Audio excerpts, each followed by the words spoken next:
Yo, yo, yo. What up, what up, what up, my betting family? We back with another video here at No Limit Bets for the NBA slate of April 5th, 2023. Before we get started, though, as always, I would like to say good morning to y'all, good afternoon, whatever time it may be that you're watching this video. Hope y'all having a good one, and hopefully we can make it a better day by winning some money. Also, if you guys are new to the channel, please like, comment, and subscribe. It's truly appreciated. We're currently on the road to 1,000 subscribers, and we're about 106 subscribers away from hitting that mark. So like always, I definitely appreciate all the love and support that you guys have shown thus far. Another quick thing I want to mention is I did get my Twitter account just up for the No Limit Bets account. And yesterday was the first time I posted on that Twitter, which was this slip right here that you guys are seeing. So pretty much from now on, any other slips that I do post other than the YouTube video slips, I'll be posting them on Twitter. So just be on the lookout later on today for other slips that I may post. The link to my Twitter account is down in the description. But without further ado, let's go ahead and hop into today's video. I'm going to be bringing out my top 4 picks for tonight's NBA slate of games. Just to do a quick recap of yesterday's slips that I did submit. I submitted a total of 2.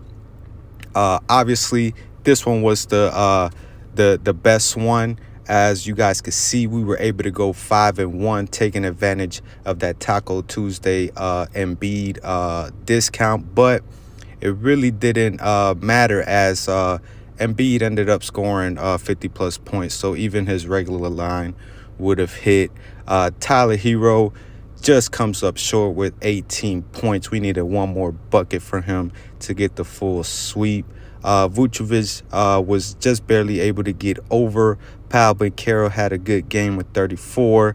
Kevin Porter Jr. was able to go over his assist prop, and we took the under on Sabonis. That ended up working out for us, as that game ended up being a blowout in the Kings' favor. Now, going on to this second slip, which was the picks that we posted on yesterday's video, wasn't as good. As you guys could see, we were only able to go 3-3.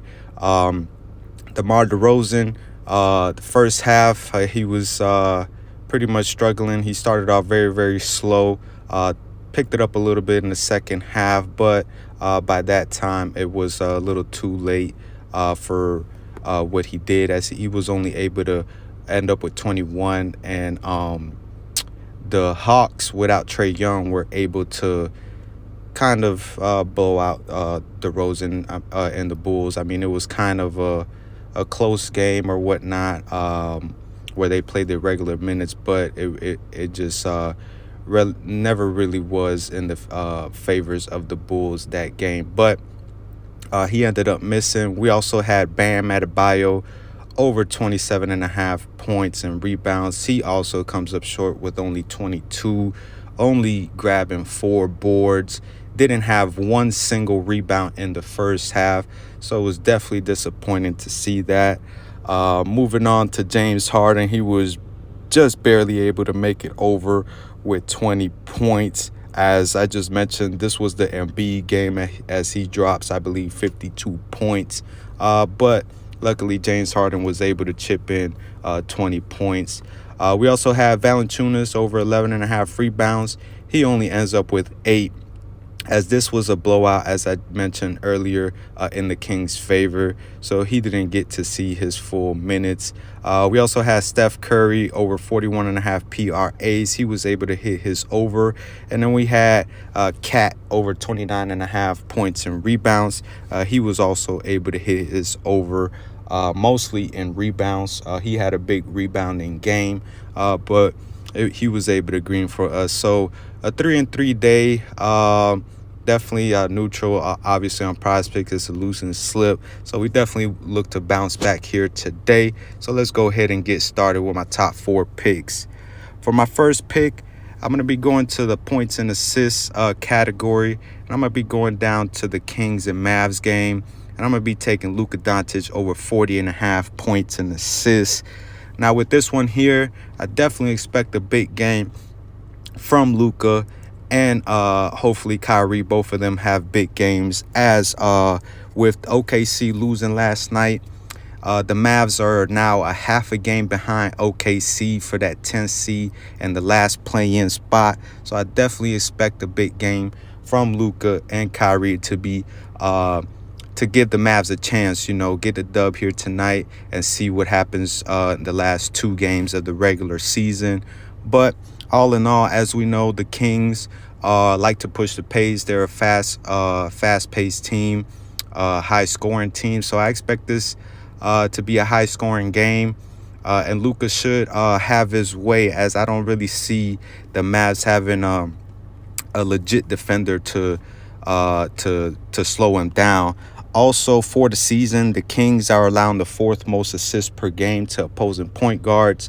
And over the last 7 games, they're allowing the 5th most points assists per game to opposing point guards. So I think Luka should have a favorable game assist-wise. And as far as in scoring, we all know what Luka could do. He could, drop 30 in his sleep. Definitely could hit 40 on any given night, just scoring.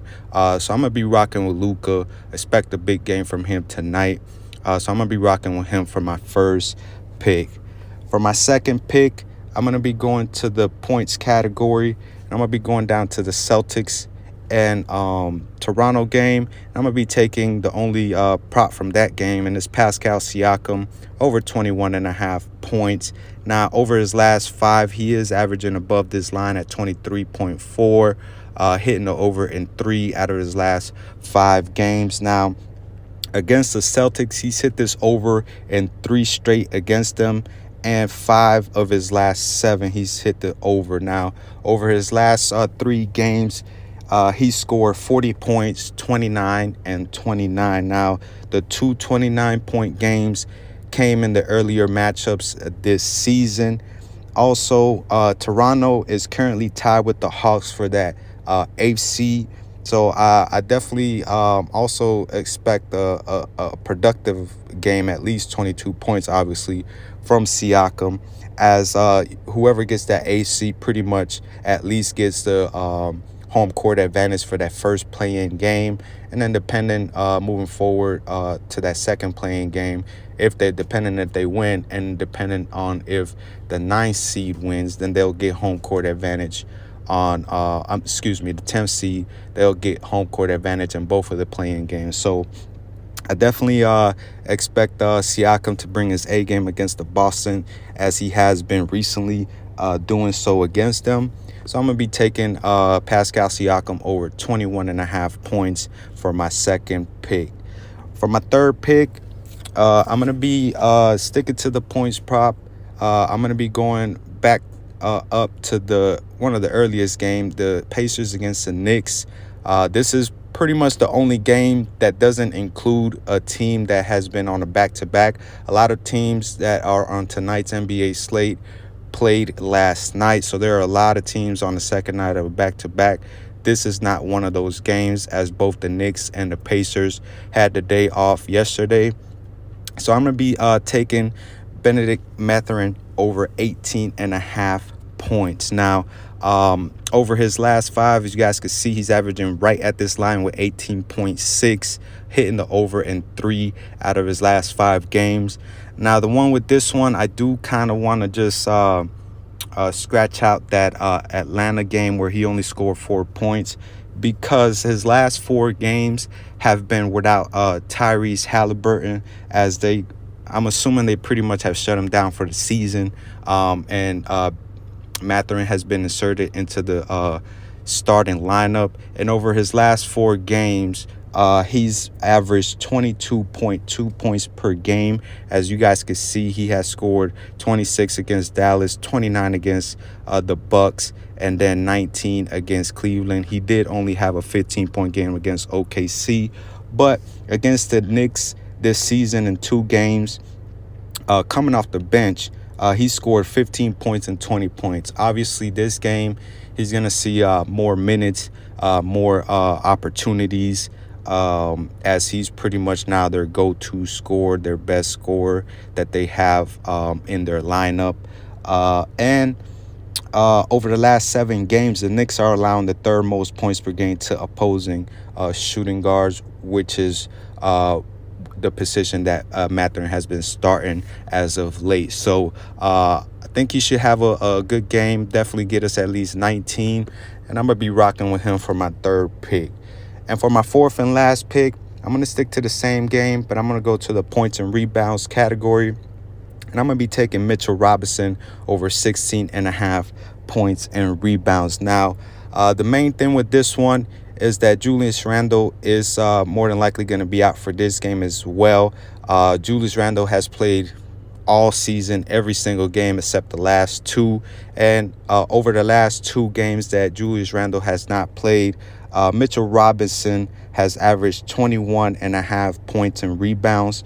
In the 2 games, one game he had 10 points and 14 rebounds, and in the second game he had 8 points and 11 rebounds, which gets him, above this line. So I expect Mitchell Robinson to obviously get double-digit rebounds, and obviously in the process of getting those rebounds, probably get a couple, putbacks, dunks, or tip-ins and whatnot.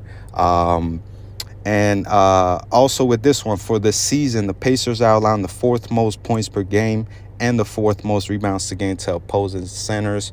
So this should be a good matchup for Robinson, especially without Julius Randle in the lineup. And also, not sure if Miles Turner does play or not. I'm going to assume they probably shut him down for the season as well, and just try to develop the young players that they do have. So I'm going to be rocking with Mitchell Robinson over 16.5 points for my 4th and last pick. And just to recap, we're going to be taking the over on the 4 picks that I just mentioned. And also, like I mentioned earlier in the video, I am going to be submitting other slips throughout the day, so just be on the lookout on my Twitter. Like I said, the link to my Twitter is down in the description.